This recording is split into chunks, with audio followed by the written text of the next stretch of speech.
Hello ladies, welcome to Homemakers Radio. I hope you can listen while you work and that I won't get in your way. You know, homemaking is very isolating because that's just the way that it is. You cannot do it in a group, you're not going to put in a time card, and you're not going to probably get a prize. So that's why I started Homemakers Radio. I thought maybe I could share some ideas with you that people have given me about the rewards of homemaking and the motivation behind it. It isn't all supposed to be just work. But to start out with, I'm going to show you my teacup, and it is from Stitch Call, which is part of the Gracie Bone China collection, and you can get these anywhere on the web. They don't cost very much, maybe probably at the highest $6.99, and they're from Home Goods usually. And I really enjoy them because they're you can't tip them over. They're a little bit heavier at the base, and they have larger handles, and they're just as pretty as some of the antiques. I'm gradually phasing out the use of my antiques and handing those down to my my downline, my descendants, and going into this nice Gracie china because you can use it in the dishwasher, and it can be used more commonly, like every day. And today I'm wearing a coat that I made several years ago, and I will show that to you in a picture. And yesterday I had or the previous video, I had a kind of a series where I went from Genesis to the end of the New Testament, showing you various forms of captivity, and try to show you how to be a good captive. But today I do 3 things on this blog, and if you're new here, please go over to my site to watch this video. It's a lot prettier, and there are other things going on over there, not as distracting, and suitable for everyone. And listen to it there, where it has just a better atmosphere. And so we do 3 things. I first talk about getting your appearance and your preparation. I call it prep. So on my list, I'll write down prep, and then maybe exercise, and then maybe, but I will have 3 things. And the second one is homemaking, and the third one is dealing with people. Now, the dealing with people is always enjoyable because you get to figure out some things that you maybe a little bit confusing, that maybe thwarted you in your homemaking, because you're also working around people. You're working around children, you're working around your husband, and maybe other people who are just in your head. So today I want to start by saying, if you're not ready, if you're not dressed, and you don't have yourself groomed and fixed up, please go and do your skincare, take care of yourself, and prepare yourself for this most important job. And I find it interesting that although for many decades the powers that be, the state, the magazines, would try to get women out of their houses and get them away from homemaking because it apparently wasn't supposed to be fulfilling, and now everybody is sent home, and so a lot of people are finding out there's a lot more to it than they thought, and it takes a lot of brain power. If you go to work every day, your mind is taken up in what that entity wants you to do and what they want you to think about. You have to be thinking about what they want you to, their thoughts, and what they want you to do in order to do your job.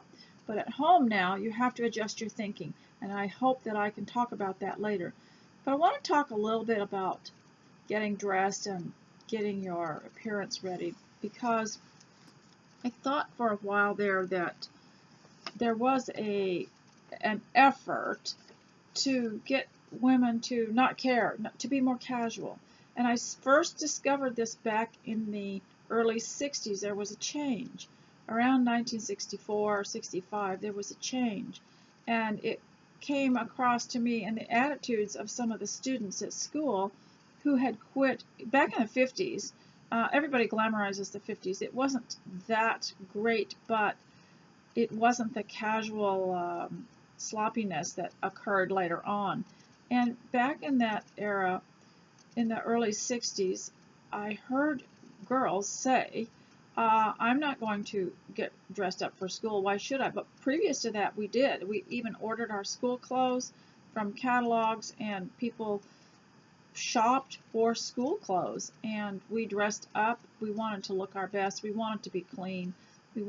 We didn't want people to think badly of us for bad grooming and uncleanliness. That was how we portrayed our dignity in our class.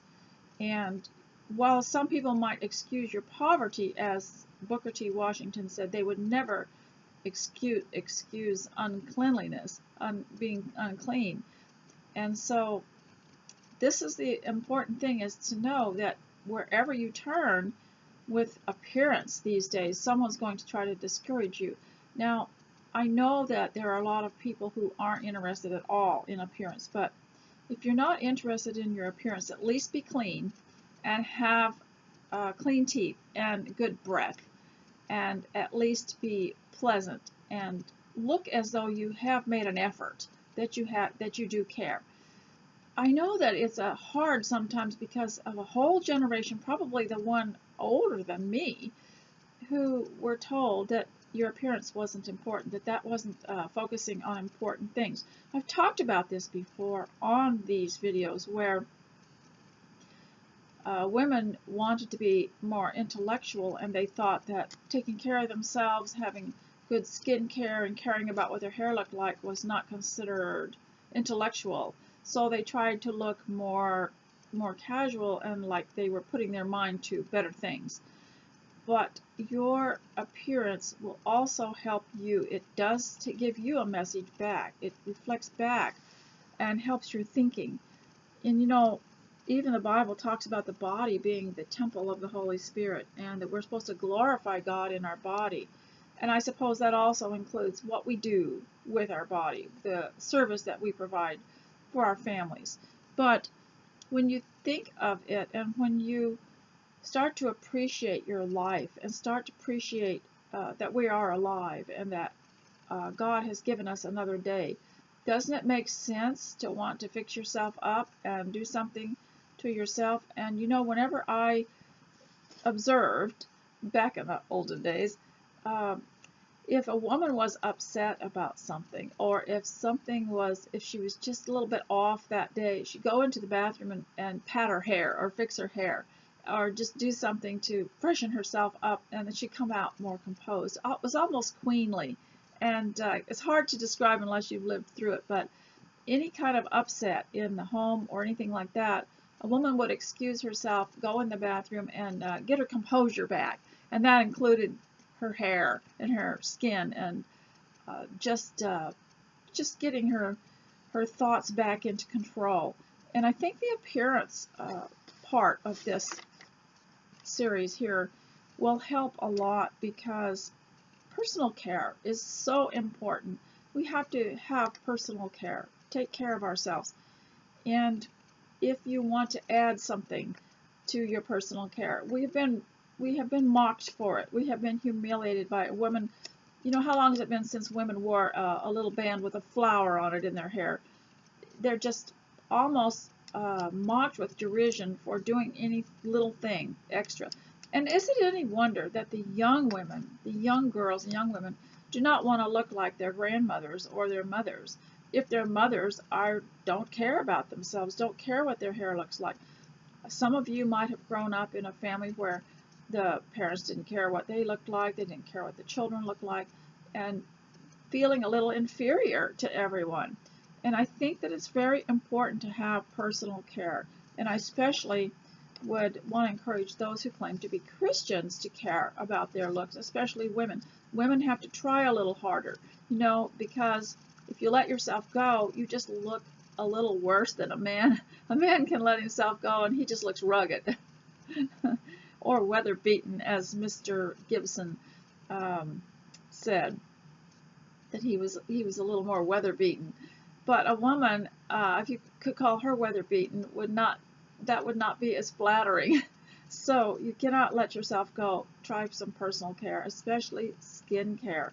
And you know, you can coast along so long when you're young, because you look good no matter what. You could wake up, your hair would be tousled and your face unwashed, and you'd still look absolutely gorgeous because of your youth and because of your skin. It has different quality, different texture.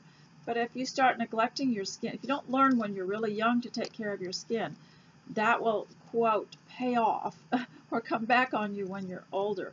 So learn about skincare. There are probably a lot of people be willing to teach you, and people that have products that they are selling that are good for your skin that could help. And I have friends that also come sometimes, and I had a friend once that was selling, I believe it was, goodness, I can't think of what the name of the product was, but she would come and get some of the church ladies together and display some of the new products and do someone's hair and face and as a demo so that we can see the advantage of it. And I think it's so important. Personal care is really important. And ignore the rumblings, ignore what people say. They will say, where are you going today? You going somewhere? No, I'm dressing up for you today. So I think personal care and dressing up is just paramount for the home. We're not just going to lay around. You know, when Sidetracked Home Executives, which is now Fly Lady, first came around, one of the things they said was the first thing is appearance before anything. Get dressed before anything, including shoes. Now, I don't like sports shoes, so I wear little ankle boots, which suit me just fine, and they protect my feet. I wouldn't suggest sandals in the home, or what they call flip-flops. They're so dangerous. And if you're serious about housekeeping and homemaking, you need to have something better than that. But the idea they said was, if you wear your house slippers or you go barefoot, you're just giving your mind, this is what they said, you're giving your mind the message that we are just going to lay around all day. We're just going to laze around all day. So you really need to protect your feet. And as I've gotten older, I have discovered the wisdom in that. All the weight of your body is going to be on those little balls of your feet. And if you are housekeeping, you're moving a few things around, you're lifting your bag of laundry somewhere, all that weight is going to go on those feet. So you really need to have good footwear. And I'll show you a picture of some of my footwear that I wear. Now, I might have my picture taken in a dress that I sewed and have a pair of flats on to go with the dress just for the picture, but I probably would not wear those in the house to work. So don't lose your dignity, and don't have an appearance that suggests subservience. Have an appearance that suggests that you have yourself together, that you have dignity. And this is so important, especially in times that are maybe emotional upheavals in your home or upheavals in the political situation. And I think that some people just tend to wait. They want to wait things out, so they say, you know, I'm not going to do anything for myself. I'm not going to get dressed up. I'm not going to get my house presentable because it doesn't matter. I'm waiting for this political situation to clear up. You better not do that, because when you think it's all over, they will invent something new, and they'll keep you in a constant state of turmoil, constant state of uncertainty. But in the home, as we go into the homemaking section here, in the home, you can keep it in a constant state of stability just by the housekeeping, just by having things in order, just by having things in a place where people can depend on that they can be found. Now, I didn't believe that it was good to switch things around too much and confuse people like they do in stores. They move the merchandise around and to keep the customers interested in to sell certain things a certain way, so they'll move something around. But in the home, I have tried over the years to kind of keep things the same so that it is a comfort and it's dependable, although I will add certain things and maybe change a little thing around. I think that you can keep stability in your home by making it a dependable place, a place where there is going to be peace and not upheaval. And I'm not just talking about emotional upheaval, but just the housekeeping and the arranging and the beautifying can help the home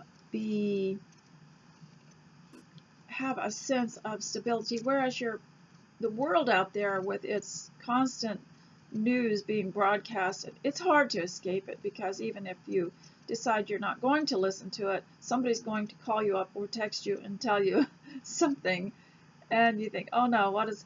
But when you look at really how much has changed for you, you can determine that being home gives you the power and gives you the chance to say what kind of stability you will have.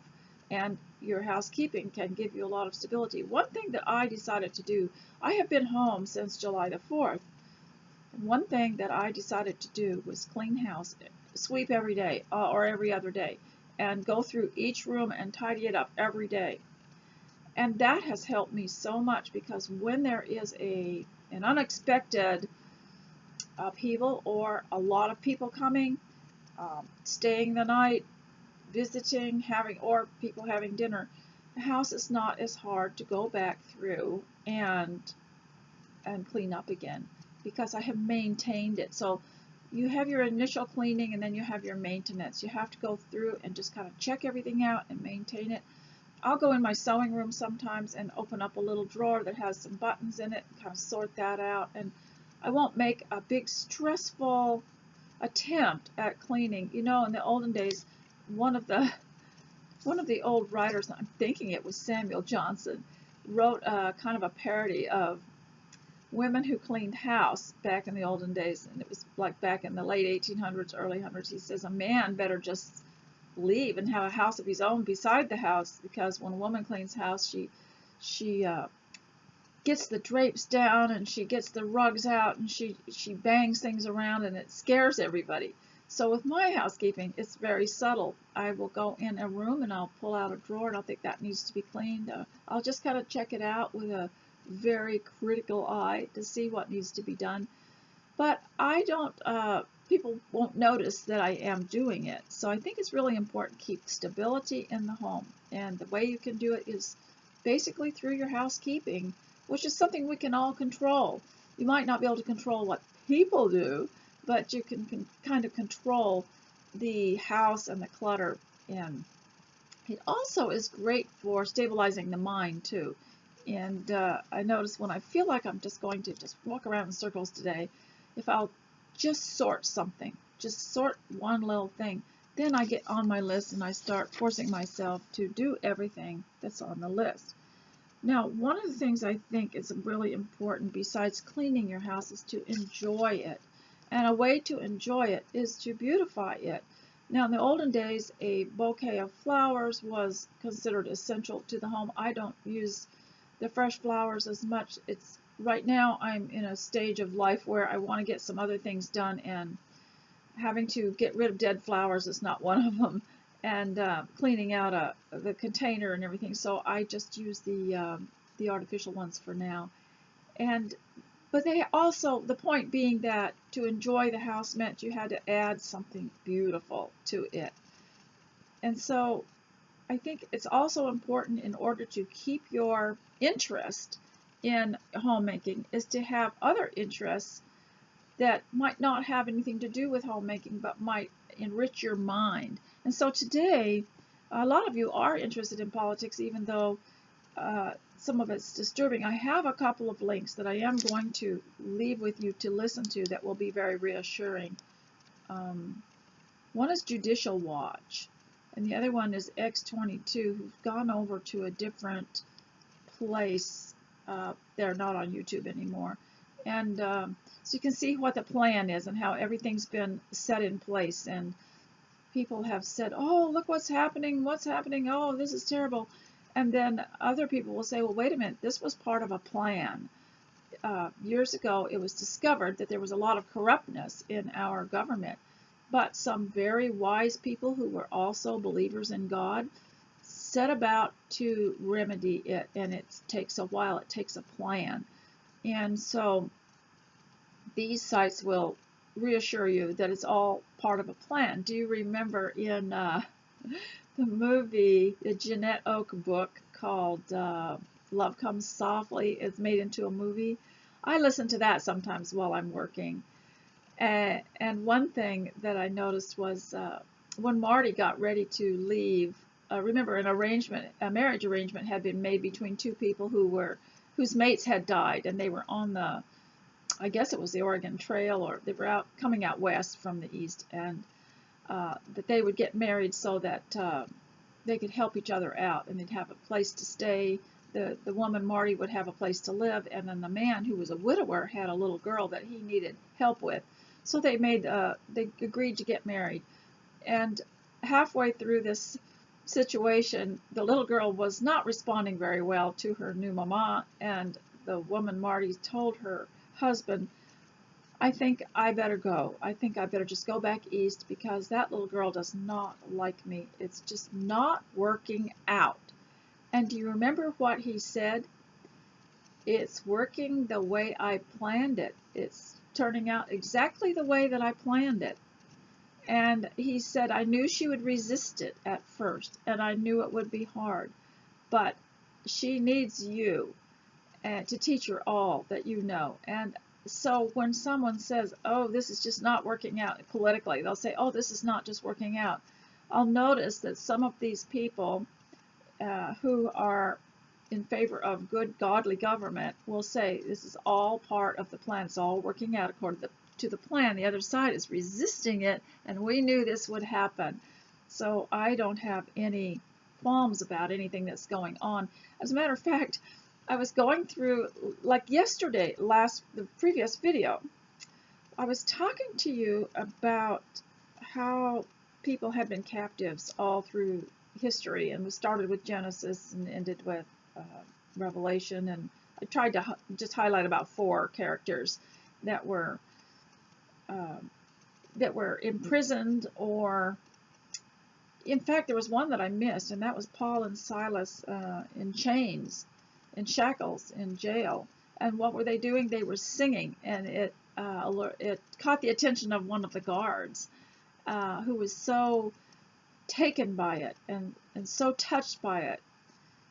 And he said, what must I do to be saved? That's how it affected him, that they were in prison worshiping God.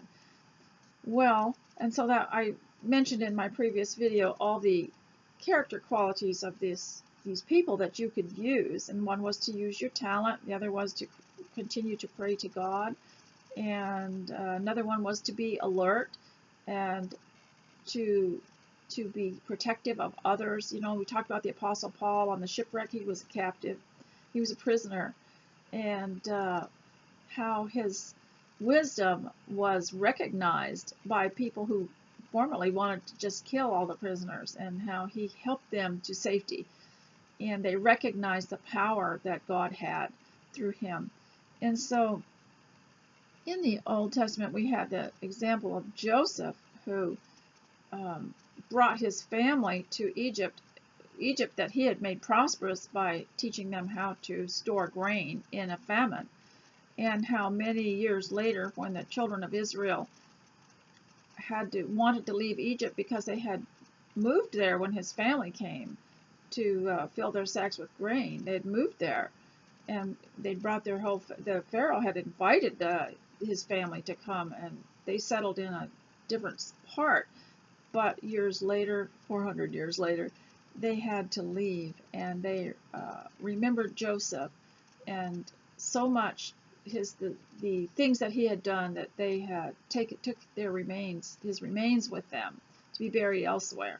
And so while we're talking about things going as they're planned, we can go through the Bible and find how people, I thought about this yesterday, why not go through and find out different places where people's plans appeared to have been thwarted and then got back on the right track. We always know the enemy is going to do what the enemy is going to do. And in the home, you know, one of the things that you'll find, if you've got people that aren't quite on board with you, who aren't quite cooperating with you, who really don't understand a woman's role in the home. You know, it's been sort of out of the picture for so many years, because now even men have viewed women as people who go to work outside the home, just part of the economy, just part of the consumers, just part of the workforce, and not these real homey creatures that stay home because they have a vision of them that has been spread over the years,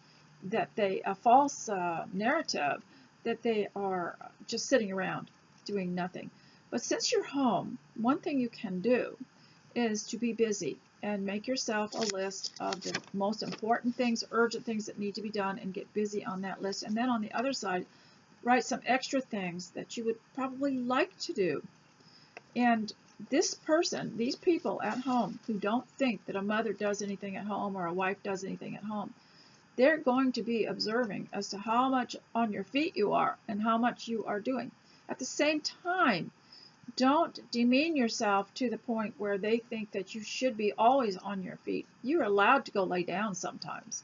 You're allowed to go lay down and read something, look at your little phone, or just enjoy a movie. You're allowed to do that. That's part of the leisure, and God wants us to rest ourselves. And also, you're allowed to have the luxury of fixing yourself up, of having a nice cup of tea. You don't have to live below the beauty of the earth. You don't have to live as though you are a captive. And even the captives would use their talents and use their brains. And just because you're captive, if you feel like you're captive and you can't leave your house, you haven't lost your intelligence. You don't have to live like a captive that has lost his intelligence. None of these captives that I mentioned in the last video lost their intelligence. So you want to use your intelligence. And as a matter of fact, I was reading many years ago about Anwar Sadat, who had been in a British prison, and he had done an interview and said that, and I was most impressed with this, he said that when he wrote his book, he mentioned this time of captivity as because there was a Bible in the room and there was this influence of God. He said he got to know God better, and that he thought of it as some of the best times of his life. Can you imagine? And so in captivity, a lot of you are going to regret that you did not use the time from, early this year till now to produce something. And people have, though. I have noticed the insides of their houses have been repainted. They've done some remodeling. They've done a lot of cosmetic work on the outside, added porches. We love porches here. Everybody has a porch. It's a place to sit outside, while you, in the summer. And I've always wanted a gazebo, but I've decided, since I'm not going to be able to have a gazebo, that my front porch is my gazebo. It's the same thing, and there are electrical outlets on it, and I can put my kettle on and also use it as though it were a gazebo, and I have a wonderful view. Now, that's one thing that you can do, is to make home life desirable. What you can do is create a view. So today I'm going to show you my view in this room. Now this is another one of the small rooms in the house. It used to be one of my children's rooms. Now my grandchildren like to come and spend the night. So I'm going to try to turn the camera around and give you a panoramic view of this place. And I don't know how good I am going to be at it. I'm just to see what I'm doing. And what I have done is that someone gave me an oil painting, and it was had an aqua background with roses on it. So I used the aqua and the rose. I found everything that I had, because I've kept everything since, 1982 or 1972. I never really thought that I would rise above a certain level of life, and that never come up in the world, so I just kept everything. So what I did is I took out the first quilt I ever made, and the baby quilt I made, and some scarves and some other things, and I'll explain what I did. And I combined these aqua with the rose that looked kind of reflected off the painting. So I'm going to just turn this around and show you this room. It's very different than the last room that I showed you. Let's see if I can do it without that. Over here you see a window that came out of the old church building when they replaced the windows, and it still had the pulley on it, so I kept that. There's that baby quilt that I made.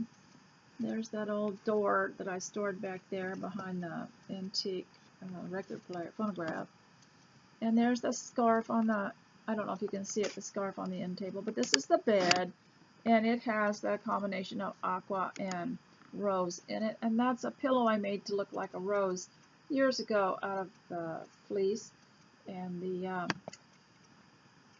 other blanket on the bed. So I'm just going to turn this around so you can have a look at this old room. It has a lot of things that needs to be changed. The carpet needs to be taken out. It's really damaged. I need a new window here, and I have an old sink there, and I've got it full of ornaments that are the aqua and the rose. I hope you can see those. And a little candle in the window, and then I have over here the tea station over here, and then there's the painting that someone gave me up there that I used as the basis for it. I'm sorry for this. So ladies, here I am again. And so I wanted to talk to you more about a few other things. I wanted to talk to you something about, I remembered that Isaac in the Old Testament had, his father, Abraham, had wells, which the Philistines, which was an enemy, filled up with, I don't know, filth. And so in Genesis 26, it talked about Isaac going back and redigging those wells. And a lot of people have taken that word, redigging the wells, and he dug them out, and so that the fresh water would be back and they could be useful again. And I thought about him being thwarted by the enemy. You get something going, and then somebody comes and fills up your wells and makes it impossible to use. Or you get something going in your life and someone tries to discourage you, or people try to thwart you. Even in homemaking, I've heard of homemakers where someone would try to thwart them from getting anything done. I don't quite know how that works, but even mentally, if they can affect them mentally, if they can tell the woman that she's not doing anything of value, or if they can tell her that she's didn't do it very well, or they can tell her she isn't very efficient with time and she didn't get it all done, they will feel inferior. And this is the battle for the mind that goes on all the time. It's so important to overcome it with see, this is why these lists are so important. I know it seems like really simple, but this list is your authority. You have a list, and sometimes I have seen people, they don't think you should have any kind of schedule. You shouldn't write, homemaking is easy, you don't have a schedule. I mean, what's there to do? Wash the dishes, do the laundry. What else is there to do? That has to have been said by a man or a woman who is not very feminine. But the more you're home, the more you're going to discover that these lists are so valuable. And so when someone tries to throw you off, in the old days when we had the telephone, you had to answer it, and it was a landline, and it would just throw you off, and somebody would call just about the time they knew that you were going to get busy with your housework, and it would throw you off. And these lists, you can look at it, and when your mind gets taken away by bad news, when your mind gets taken away by some kind of insult, personal insult, or when your mind gets taken away by any kind of discouragement, just pick this up and go look at it and say, oh, I've got to do this next thing. Now, the people of old could do that. Today, the mind has been so taken over that some people find it very hard to recover from discouragement. And that's how these lists are so helpful, because they're not emotional. There's nothing emotional in it. But if you want it to be emotional, if you find it hard to be a homemaker without putting emotion in it, for instance, you'll see a list and you'll say, somehow my heart's just not in this stuff, or somehow I just don't feel inspired to do this. What you can do is write, where it says fold clothes, say, for the love of, and mention somebody. Or do sweep floor, say, to glorify God. Something like that. Where it says preparation, which is your appearance, just say, do it for gratefulness, because you're grateful that God made you. Little children, they're glad to be alive. They're glad God made them. And so I think we should be that way too. But over the years, the world can beat you up, and you start to think maybe you're not worth very much.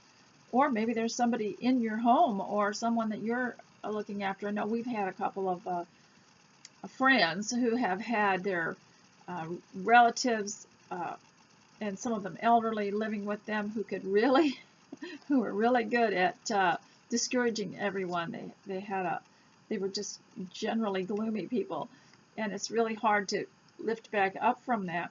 Now, I know that there are caregivers, people who are just do it full time, professional caregivers, and when they join a caregiving organization and get their assignments as to who they're going to look after or who they're going to, provide live-in care, they also are given a list of things they must do for themselves. And they often involve luxury, pampering, self-care things because you have to rejuvenate yourself. You have to. So in the home, make sure you have time. Give yourself some time to do that. Sometimes I find myself putting off those fun things because I'm thinking, well, I'll get all this done first. But once you get started, let's say in the kitchen, once it's clean and you got it all cleaned up, oh, well, let's put on a soup, let's put some biscuits in the oven, and let's do this or that, and pretty soon you can't get out of there. And so then I start putting off the exercises, or I start putting off the other things that I'd like to do. And so sometimes it's better just to start out with the things that are self-care. That seems a little selfish, doesn't it? Because we know as women, we live for others. It's hard for some of us to do anything for ourselves because we have always lived for others. Now I want to, in this remaining time that I have here, since you've seen my room, and this room that I'm in, it's one of the guest rooms now, but it also tends to be a place where I put, I've got grandmother's, my husband's mother's furniture is in here, the little dressers and the bed and everything, and some of the other things are her things. And what happens here in the manse, and welcome to the manse, by the way, is that in the interest of storage, I try to use everything. I have everything out because to store it would take up more space. So to just have it out is better for me. And it's also better to have the air around everything than to have it stuck in a box. And so I just try to use everything and limit what I have so that I can just have it all out. It just seems a little cluttered, but when someone comes, I'll remove those pillows, I'll remove some of the things on the tables, but for now that's where they're stored. Now there are some things you can use if you're interested in decorating, but you really aren't interested in a certain style and you want to go according to color or theme, and you don't want to buy anything, you probably have things in your home that you can use, and this is what I do. Okay, blankets. Blankets are in different colors. They're small, they're little, we call them throws here, they call them rugs in other countries, but they're just little, and I've got little short quilts that people have made for me or I've made for myself, and they often will have a color theme on them that can be used to accent a bed or a chair or even a table that will go with, if you're going with a color theme. Then there are other things like books. Many people still have stacks of books, and I'm one of them. And books can be used. Books can be used to raise a lamp or make a display on a mantle or a dresser.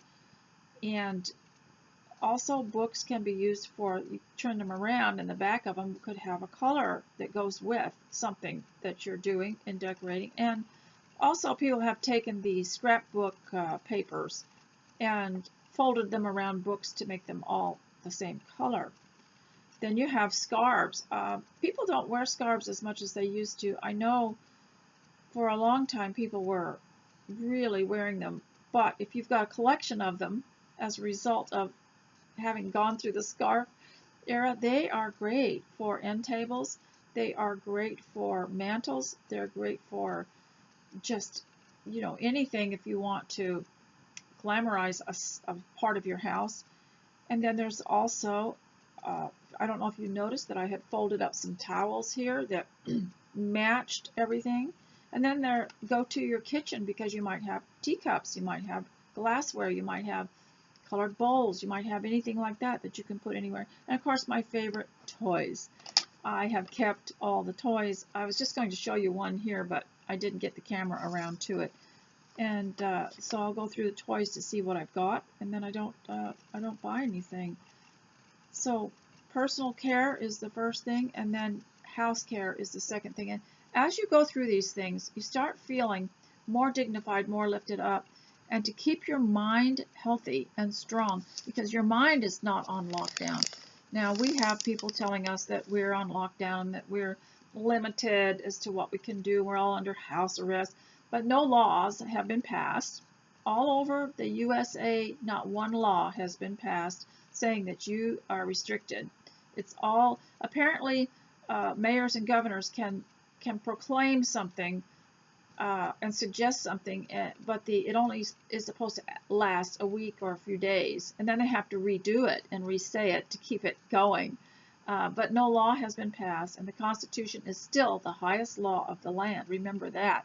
I wish I had brought with me some things to read to you, but I'm going to just, excuse me, reach down and get my book that I have with some poems.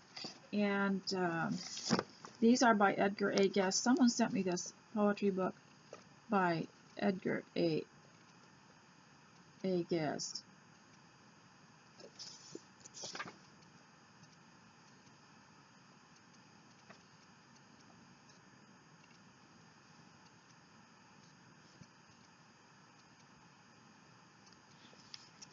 So this is about Edgar A. Guest. I explained to you some time ago about Edgar A. Guest. He was an Englishman who came to America during, I believe it was World War II, and he was in the newspaper business, and his job was to find human interest stories to add, and poems and stories to add to the newspaper he was working for. And he quickly found out that it was probably easier to write his own. So he wrote a lot of poems.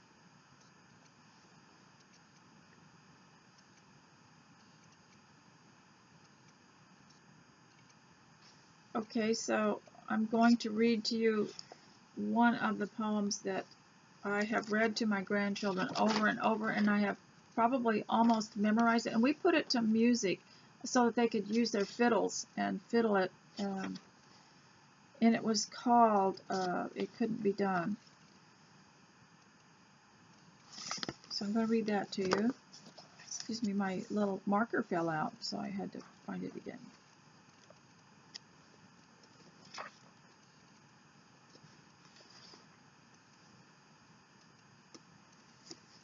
So I'm going to first read to you a poem that he wrote called Compensation.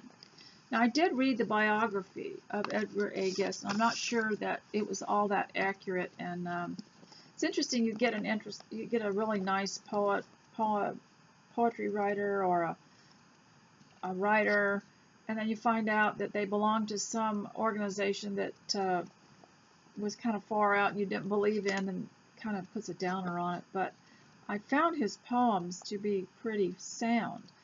So here's one he wrote called Compensation. And by the way, you shouldn't be sitting here watching unless you're sick. These are designed so that you can work while you listen. I'd like to think when life is done that I had filled a needed post, that here and there I paid my fare with more than idle talk and boast, that I had taken gifts divine, the breath of life and manhood find, and tried to use them now and then in service for my fellow man. I'd hate to think when life is through that I had lived my round of years, a useless kind that leaves behind no record in this vale of tears, that I had wasted all my days by treading only selfish ways, and that this world would be the same if it had never known my name. I'd like to think that here and there, when I am gone, there shall remain a happier spot that might have not existed had I toiled for gain. That someone's cheery voice and smile shall prove that I had been worthwhile, that I had paid with something fine my debt to God for life divine. Now here is the It Couldn't Be Done.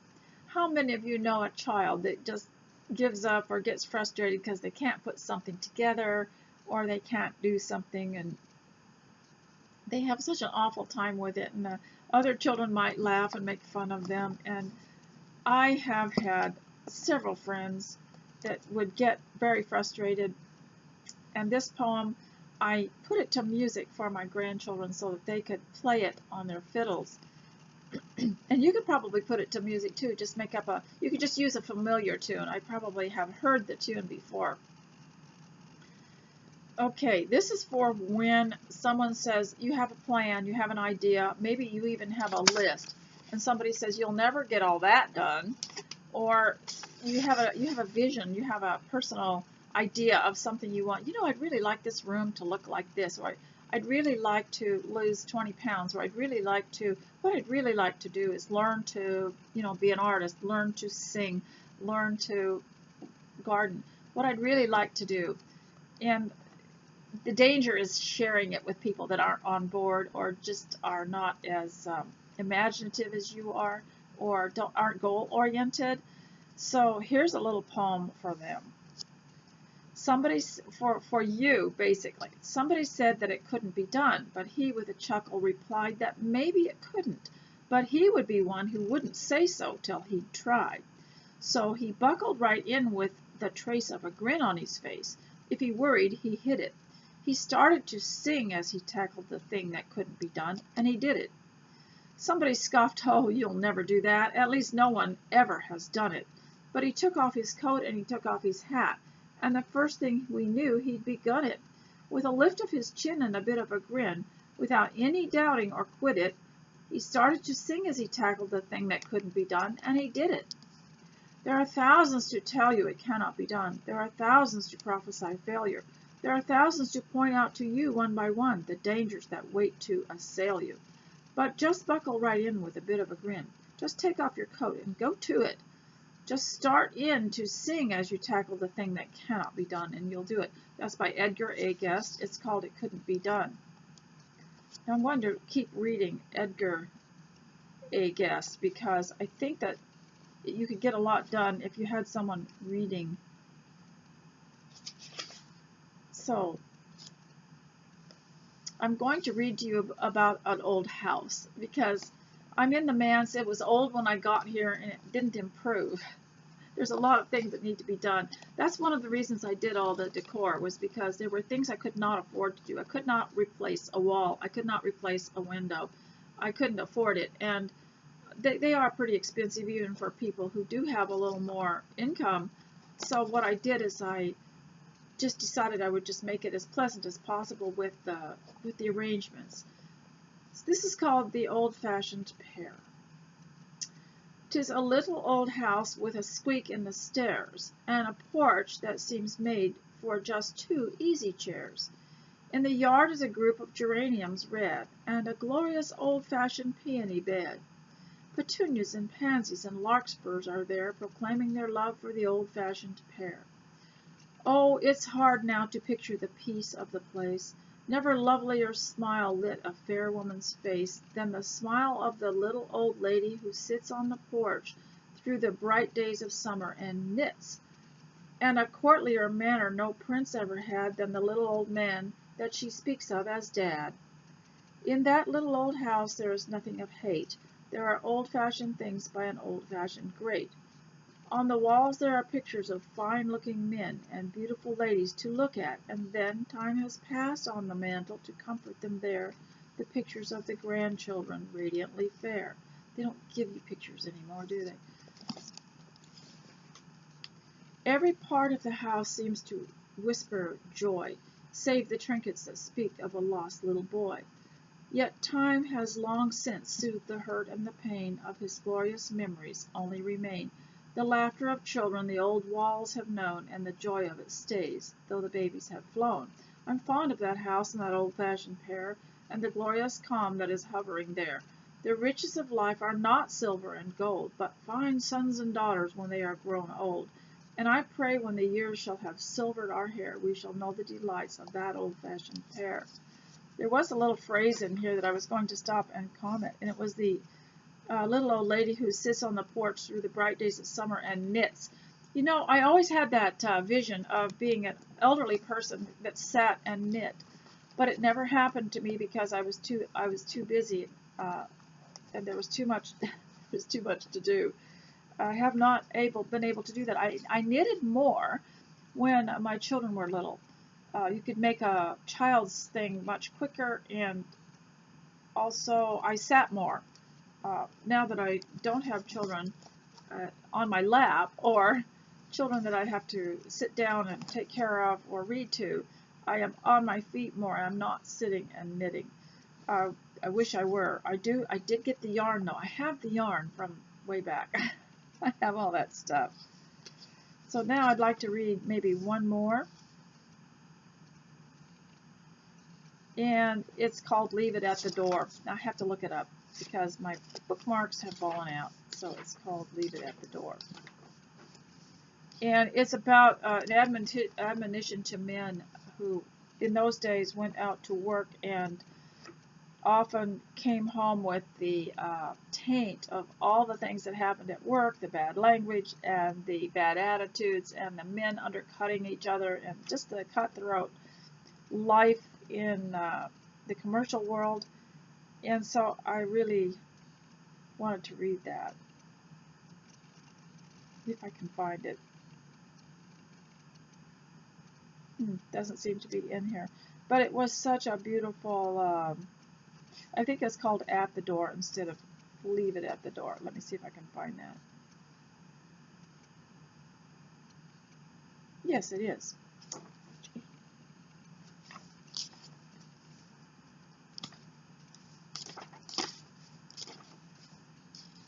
Okay, At the Door by Edgar A. Guest. You know, you might pay attention to this because of the crazy news that never ever lets you have any hope. If you carry that around, your body will get stiff. Your mind controls it all, but it makes your body stiff. That's why I suggest you do those exercises that I suggested last time, the chair exercises, if you can find any, where you're sitting in your chair and you're just moving and leaning over. You won't lose your balance that way, but you will get the stretching exercise that you need, and it somehow unglues your mind, unglues your thinking so that you're not so stuck. Okay, At the Door. He wiped his shoes before his door, but ere he entered he did more. 'Twas not enough to cleanse his feet of dirt they'd gathered in the street. He stood and dusted off his mind, and left all trace of care behind. I love that, dust off your mind. In here I will not take, said he, the stains the day has brought to me. Beyond this door shall never go the burdens that are mine to know. The day is done, and here I leave the petty things that vex and grieve. What clings to me of hate and sin, to them I will not carry in.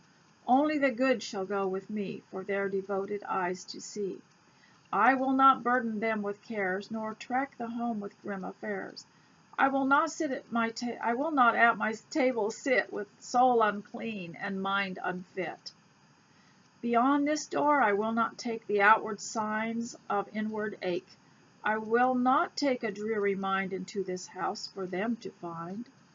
He wiped his shoes before his door, but paused to do a little more. He dusted off the stains of strife, the mud that's incident to life, the blemishes of careless thought, the traces of the fight he'd fought, the selfish humors and the mean, and when he entered he was clean. I think we can do that too, you know. Okay, duty. To do your little bit of toil, to play life's game with head erect, to stoop to nothing that would soil your honor or your self-respect. That's why I say, you know, get dressed up, ladies. It's part of self-respect. And if you have self-respect, you're also respecting the people in your house. You're respecting everyone that comes to your door. You're respecting life and you're respecting God. So show some respect, ladies. Get dressed. Get dressed up if you can. Do the best you can. Just go over the top. Nobody's going to complain. And one thing about being home and not having anybody, not having peers, and is that there's no limit to what you can do. So if you wanted to dress up a little bit more, there's nobody at work to tell you that you can't do that, because this is your place of work and you can do what you want. To win what gold and fame you can, but first of all to be a man, to know the bitter and the sweet, the sunshine and the days of rain, to meet both victory and defeat, nor boast too loudly nor complain, to face whatever fates befall, and be a man throughout it all, to seek success in honest strife, but not to value it so much that winning it you go through life stained by dishonor's scarlet touch. What goal or dream you choose, pursue, and be a man whatever you do. That would be a great one for a young boy at home to memorize. I'd like to read one more, and then I will let you go. And I hope you're being blessed by this, and that it's helping you get a lot done. I like hearing what you did while you listened. It gives me a lot of ideas too, and also your comments just keep me going and make it worthwhile to come here and to talk to you. This is called The Flag on the Farm. Now, some of you that don't live in the U.S. probably won't relate completely to it, but you'll understand a little bit. We've raised a flagpole on the farm and flung Old Glory to the sky, and it's another touch of charm that seems to cheer the passer-by. But more than that, no matter where we're laboring, in wood or field, we turn and see it in the air, our promise of a greater yield. It whispers to us all day long, from dawn to dusk, be true, be strong. Who falters now with plow or hoe gives comfort to his country's foe. That's why I always said, don't, in your family, don't go telling other people how bad your family is, because then it just gives the enemy more power to break down any kind of comfort and strength that you have. And it's the same with your country too. It seems to me I've never tried to do so much about the place, nor been so slow to come inside. But since I've got the flag to face, each night when I come home to rest, I feel that I must look up there and say, old flag, I've done my best. Today I tried to do my share, and sometimes just to catch the breeze, I stop my work, and o'er the trees, Old Glory fairly shouts my way, you're shirking far too much today. To help have caught the spirit too, the hired man takes off his cap before the old red, white, and blue, then to the horses says gid-ap, and starting bravely to the field, he tells the milkmaid by the door, we're going to make these acres yield more than they've ever done before. She smiles to hear his gallant brag, then drops a curtsy to the flag, and in her eyes there seems to shine a patriotism that is fine. We've raised a flagpole on the farm and flung Old Glory to the sky. We're far removed from war's alarm, and courage here is running high. We're doing things we never dreamed we'd ever find the time to do. Deeds that impossible once seemed, each morning now we hurry through. The flag now waves above our toil and sheds its glory on the soil, and boy and man looks up to it as if to say, I'll do my bit. Now remember, Edgar A. Guest, after the war, knew that the American people and the world would need somebody and poems and things to lift them up and give them courage and optimism. This is one of the things that always happens after there has been any kind of an upheaval. And so you think about that for your own home too, how you need to be someone who can lift people up and how you can leave them, make them feel better when they left than when they came. I try to do that to any of the Bible classes I have, or ladies classes, is that they'll go away feeling better. And I always used, and I've taught my sons this too when they were learning to make speeches when they were younger. Think about the speakers you have heard, the preachers, the Bible teachers and stuff, that have somehow you've managed to just tune out after a few words, or what was it? What were the mistakes that they made? And then don't do those things and work on those. For instance, the speaker might have a monotone. The speaker might choose a subject that is has too many tiny details in it. No one can focus. The speaker is not inspiring. The speaker is also not really in love with his subject, and just all these things, and then do the opposite.